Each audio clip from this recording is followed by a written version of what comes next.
prima zi a convenției, un discurs lung de 50 de minute, un discurs puternic, un discurs presărat cu foarte multe atacuri la adresa republicanului Donald Trump. De partea cealaltă, atacuri au fost, bineînțeles, de la toți vorbitorii la adresa lui Donald Trump.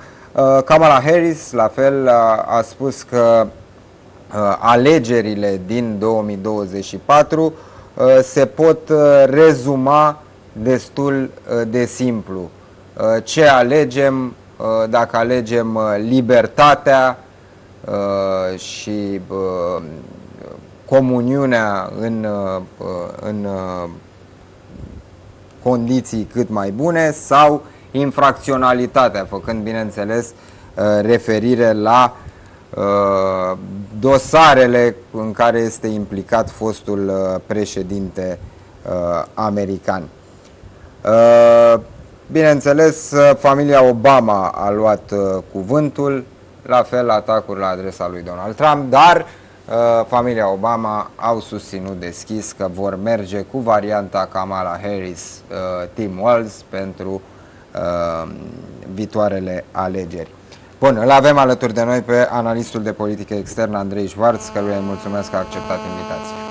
Și eu vă mulțumesc pentru invitație. Bună ziua tuturor! Cum vi s-a părut Convenția Democrată? Nimic surprinzător. Până una alta, un discurs așteptat, atât din partea foștilor președinți, și vorbim aici de Obama în special, dar și actualului președinte, al lui Biden, și, bineînțeles, din partea Kamala Harris, și ieri seară și a lui Tim Walz. Se merge pe aceleași linii principale, și anume, din partea democrată, atac pe toate fronturile împotriva lui Donald Trump, și mai puțin se discută despre elementele de politică economică, de politică internă și externă. La fel, din partea republicană, este vorba de acest permanent antagonism față de ideile considerate a fi socialiste, chiar comuniste, ale democraților, și pe figura emblematică a lui Donald Trump, ceea ce a polarizat societatea americană. Trebuie să spunem că este vorba despre Donald Trump. A fost vorba despre Donald Trump la alegerile din 2016, 2020, este vorba despre Donald Trump acum, de o parte sau de alta a baricadei.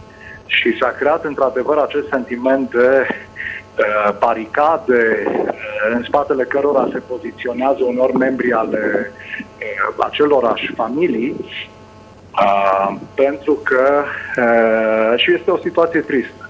Este o situație care nu e de bun augur pentru Statele Unite, și nu e o situație de bun augur pentru lumea întreagă, pentru țările din lumea liberă, care se bazează pe o democrație americană stabilă, și unde această polarizare să nu fie atât de pe poziții antagonice.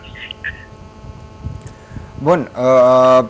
Cum vedeți în momentul de față, cum arată imaginea de moment, poza de moment în lupta pentru Casa Albă? Kamala Harris pare că a reușit să diminueze din decalajul dintre Donald Trump și actualul președinte Joe Biden. Pare că a recuperat din diferență și chiar în unele state îl conduce. Dar cum arată poza de moment? Aveți dreptate. Chiar așa pare să fie dacă ne uităm la diferitele sondaje, dar să nu uităm că aceste sondaje sunt doar o poză de moment. Ba chiar aceste diferențe, fie pozitive pentru Trump, fie pozitive pentru Kamala Harris, sunt în marja de eroare. Deci într-un plus minus 3%. Și, în schimb, unul dintre cei mai importanți statisticieni ai alegerilor prezidențiale a calculat pe baza unor indici și criterii foarte clare, a calculat și de această dată cam de partea cui se află șansele mai mari de câștig. Și se pare că în acest moment, într-adevăr, Kamala Harris are un avantaj. În ciuda faptului că nu este președintele în exercițiu, da? Este vicepreședintele în exercițiu și în ciuda faptului că nu are o aură carismatică prea pronunțată și anume o carismă care să fie văzută ca un lucru pozitiv de ambele părți ale spectrului politic. Nu doar pentru propria bază cantonată clar de o parte sau de alta.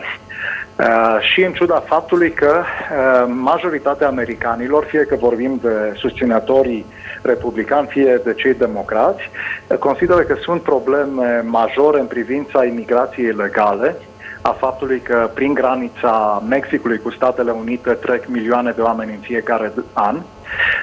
Și a doua mare problemă este economia.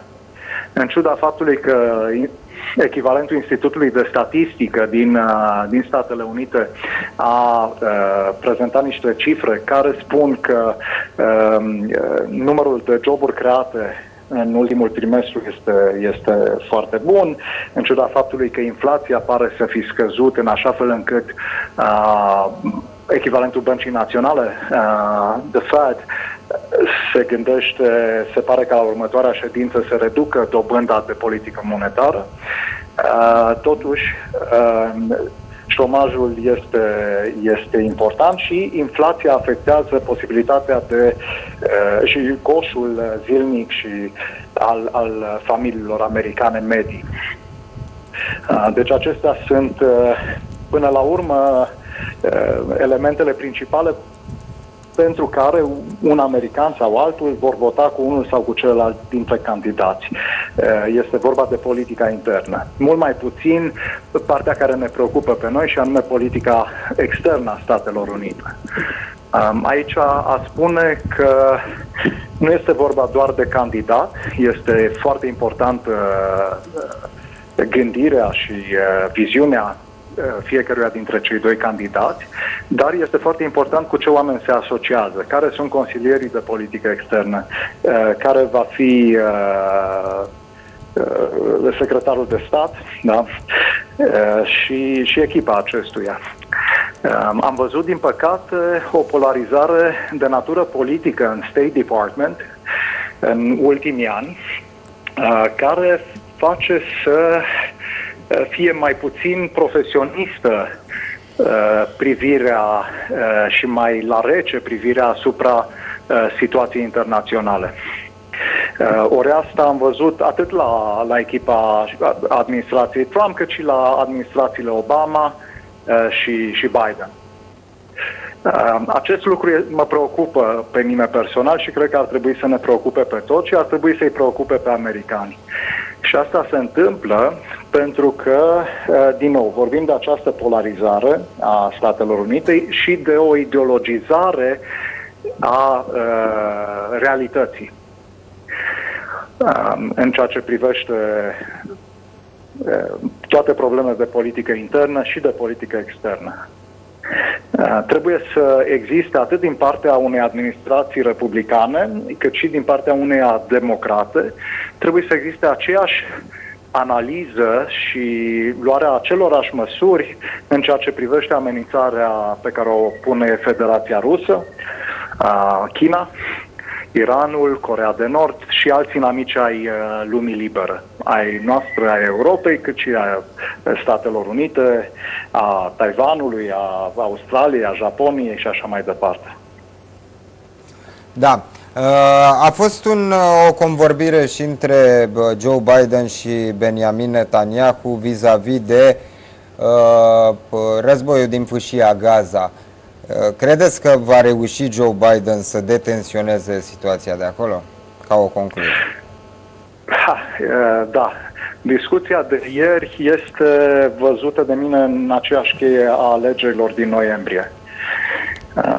Aceasta este marea miză pentru care administrația actuală pune acum presiune pe Israel. Și administrația americană a pus presiune pe Ucraina în același fel în urmă cu circa un an și în urmă cu circa jumătate de an, mai puțin acum, într-un mod nedrept, a spune. Din nou, doar în cheie electorală internă. Pentru că vorbim de două state, Israelul și Ucraina, care se luptă cu inamici care intenționează să distrugă respectivele țări. Rusia dorește înglobarea Ucrainei, este un lucru enunțat în modul cel mai ferm și cel mai clar de către Putin, iar Israelul, conform Iranului și mișcărilor teroriste sprijinite de aceștia, trebuie șterse pe harta lumii. Este acel ceas care sună conform liderilor teroriști de la Teheran pentru anul 2040. Și acest ceas, sumbru, este pentru sfârșitul Israelului. Nu prea ar trebui să se pună presiune pe liderii israelieni, ci ar trebui să se pună foarte multă presiune pe Iran, ar trebui pusă presiune pe Rusia, ar trebui pusă presiune pe China și eu cred că Statele Unite nu s-au hotărât că trebuie să facă acest lucru la modul în care ar trebui, pentru ca să existe din nou stabilitate în lume. China să nu se gândească în modul și să planifice atacarea și distrugerea Taiwanului,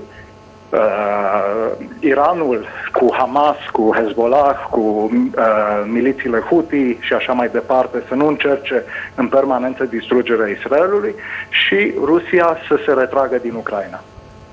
Bun, vă mulțumesc, domnule